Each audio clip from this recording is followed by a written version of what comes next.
jumpa, selamat pagi teman-teman.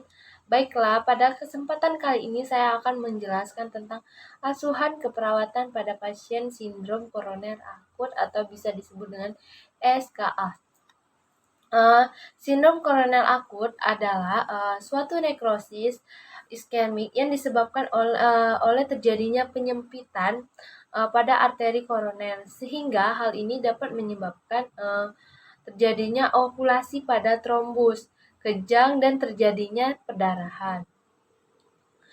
Sindrom koroner akut juga adalah suatu kumpulan dari tanda dan gejala yang secara tiba-tiba kegawatannya itu sehingga dapat terjadi pada pembuluh darah koroner. Nah, sindrom koroner akut ini terdiri juga dari infak miokard akut atau bisa disebut dengan IMA dan disertai dengan elevasi segmen ST. Jika infak miokard akut tanpa adanya elevasi segmen atau ST, maka terjadinya anginan pektrosis tidak mengalami stabil.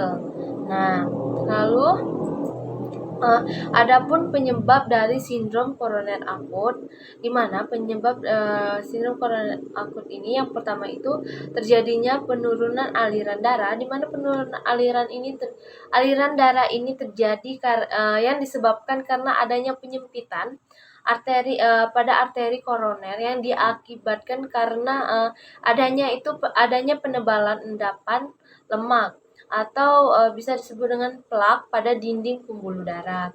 Lalu yang kedua itu adanya spasme lokal, di mana spasme lokal arteri koroner epikardia. Nah, hal ini di mana diakibatkan maksudnya hal ini dapat mengakibatkan terjadinya sumbatan pada dinamis.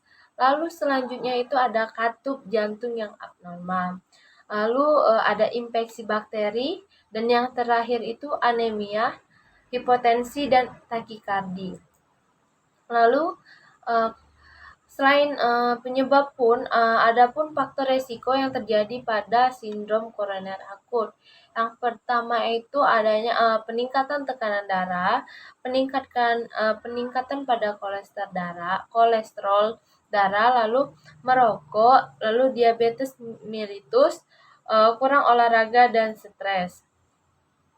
Lalu selanjutnya itu ada tanda dan gejala yang muncul dari sindrom koroner akut, yang mana yang pertama itu biasanya nyeri dada, yang kedua itu perasaan pasien dekat dengan kematian, lalu adanya tanda dari kegagalan ventrikel, dan yang terakhir itu takikardi. Lalu sindrom koroner akut ini pun ada tiga klasifikasi dari sindrom koroner akut. Yang pertama itu unstable angina pectoris, yang mana yang pertama adanya nyeri dada yang khas, lalu yang kedua tidak adanya gambaran pada ST elevasi atau pada EKG atau bisa disebut dengan EKG elektrodiagram. Lalu yang selanjutnya itu tidak adanya peningkatan pada pemeriksaan enzim jantung. Lalu yang kedua itu ada non ST elevasi myocardial infarction, di mana yang pertama itu terjadinya nyeri dada yang khas. Lalu gambaran ST elevasi ini ada pada gambar EKG, lalu terjadinya peningkatan pada pemeriksaan enzim. Lalu yang ketiga itu ST elevasi myocardial infarction, di mana yang pertama itu adanya nyeri dada yang muncul seperti terbakar, lalu perasaan seperti tertindih benda berat, seperti tertindih benda berat, lalu sesak dan berkeringat dingin.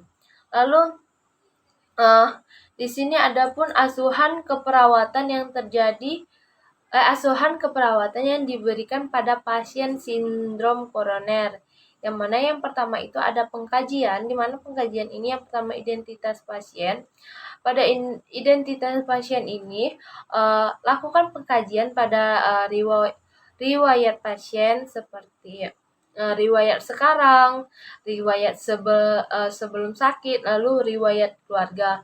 Lalu selain itu juga tanyakan kepada pasien apakah ada riwayat keluarga tentang penyakit adanya menderita penyakit jantung. Lalu lakukan pemeriksaan EKG. Terus yang ketiga itu pemeriksaan enzim jantung dan biomarker jantung. Lalu lakukan pengkajian tingkat lalu selanjutnya itu lakukan pengkajian tingkat kesadaran pada pasien. Lalu yang keempat, lakukan evaluasi nyeri yang dirasakan pada pasien. Lalu lakukan juga pengkajian irama jantung distremia, ada atau tidak. Lalu lakukan pemeriksaan apakah adanya bunyi jantung S3 atau tidak.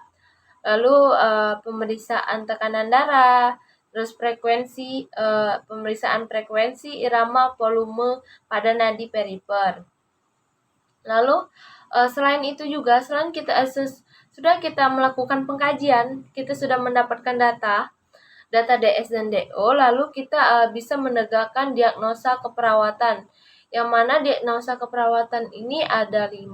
Yang pertama itu ketidakefektifan perfusi jaringan jantung yang berhubungan dengan penurunan darah aliran koroner. Lalu yang kedua itu adanya risiko ketidakseimbangan volume cairan. Yang ketiga itu risiko ketidakefektifan perfusi jaringan yang berhubungan dengan penurunan curah jantung yang diakibatkan karena terjadinya disfungsi ventrikel kiri. Lalu yang keempat itu ansietas, dan yang kelima itu defisiensi pengetahuan tentang perawatan diri pasca ACS. Oke, teman-teman, mungkin itu saja yang bisa saya sampaikan tentang asuhan keperawatan pada pasien sindrom koroner akut. Saya ucapkan terima kasih. Selamat pagi.